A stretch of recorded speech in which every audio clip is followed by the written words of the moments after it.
Ազգային ժողովի հարգելի փոխխոսնակ, հարգելի գործընկերներ, սիրելի երեխաներ, լավ է, պարոն Խաչատրյան, որ եկաք, որովհետև ես ներողություն եմ խնդրում թեմայից շեղվելու համար, բայց ուզում եմ ձեր ելույթին հակադարձել, ըստ էության, տեսեք, դուք ասում եք, այ 8 միլիարդ,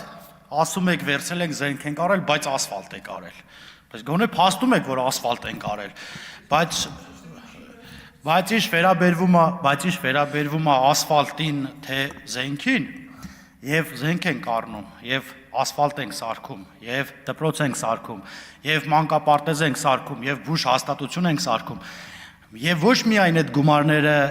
վարկային համաձայնագրերով է գեներացվում, այլ Հայաստանի Հանրապետության պետական բյուջեն չթալանելով է գեներացվում այդ գումարները,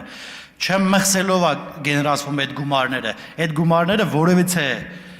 Քաղաքացիական պայմանագիր կուսակցության որևիցե падգամավորի դղյակ չի դառնում, որևիցե նախարարի դղյակ չի դառնում, Քաղաքացիական պայմանագիր կուսակցության ղեկավար վարչության նախագահ Նիկոլ Փաշինյանը չի դառնում դոլարով միլիոնատեր,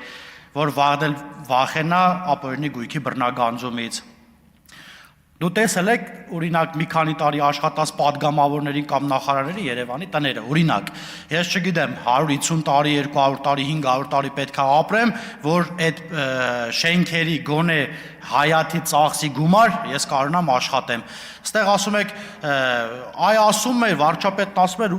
8 միլիարդի վարկը վերցրել ենք զենք ենք արել։ Եվ վարկը վերցրել ենք զենք ենք արել, եւ վերցրել ենք դպրոց ենք սարքել, եւ պետության գեներացված գումարներից, այն գումարներից, որը չի գողացվել, դրանով ենք սարքել ու շարունակում ենք սարքել։ Եվ հիմա ինչ վերաբերում է նախորդ հարցին, էլի վարկային համաձայնագիր եւ էլի պետբյուջեից ֆինանսավորումով Սյունիքի մարզում ենք սարքում, Գեղարքունիքի մարզում։ Նախ ես շնորհակալ եմ, որ դու ասացիք, որ նաեւ ասֆալտ ենք սարքում։ Շնորհակալություն։